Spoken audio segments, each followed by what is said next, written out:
बुद्धि से काम लो विवेकानंद की तरह, विवेकानंद की तरह।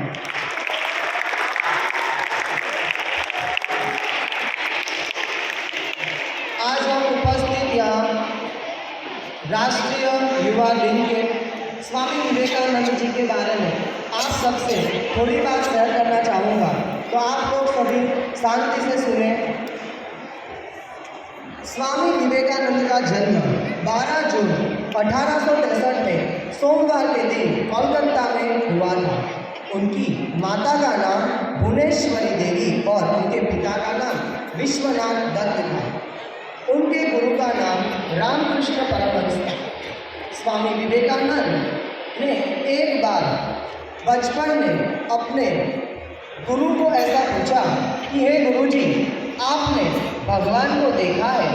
स्वामी विवेकानंद ने ऐसा पूछा तो गुरु को क्वेश्चन हुआ कि ऐसा कैसा मेरे को प्रश्न किया। तो गुरु ने उनको आंसर दिया कि जैसे मैं आपको देखता हूँ ऐसे ही मैं भगवान को देखता हूँ। तब से स्वामी विवेकानंद आध्यात्म की ओर बढ़ गए। स्वामी विवेकानंद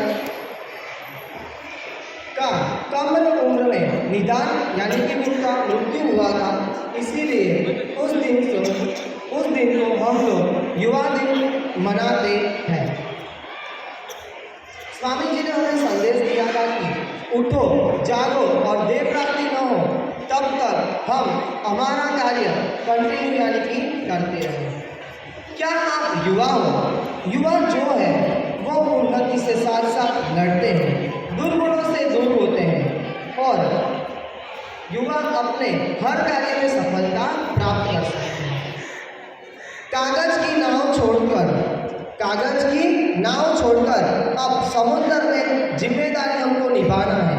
कागज की नाव छोड़कर हमें समुद्र की जिम्मेदारी निभाना है, अर्थात अपने घरों और परिवारों को नहीं बल्कि अपने भारत देश की जिम्मेदारी हम सब युवा को निभाना है।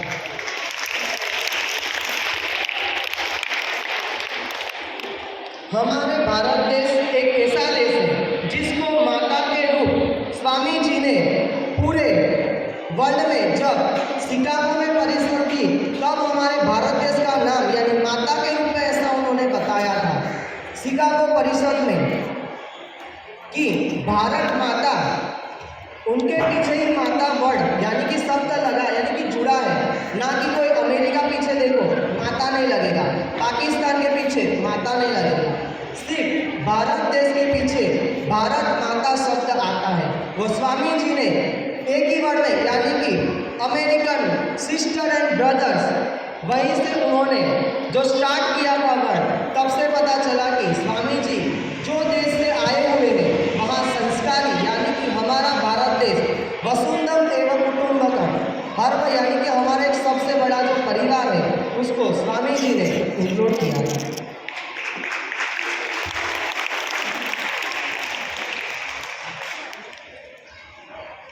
आज के युवा से पूछो कि देश से लेकर उसका तर्क क्या है। आज के युवा से पूछो देश को लेकर उसका तर्क क्या है। अरे युवा कहो या विकास में फर्क क्या है।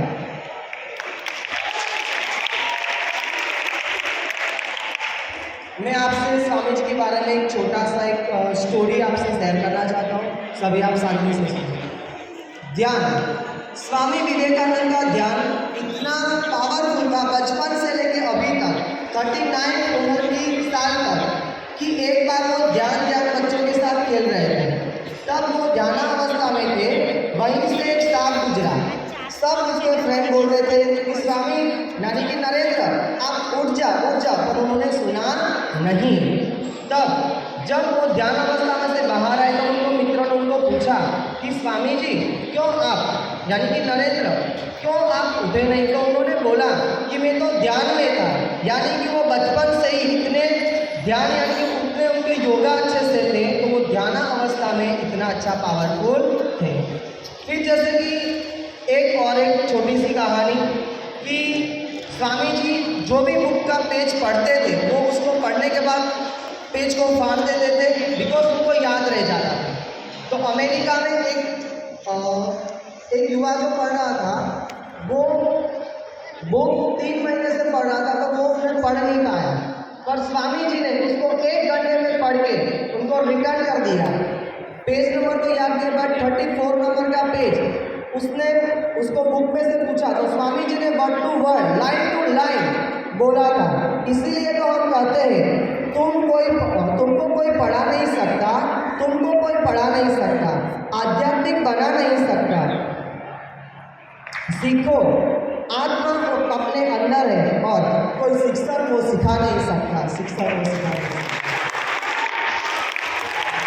आपके समक्ष कक्षा 9 के विद्यार्थी स्वामी विवेकानंद के बारे में छोटा सा ड्रामा प्रस्तुत कर रहे हैं, तो सो आप सब शांति से देखिए।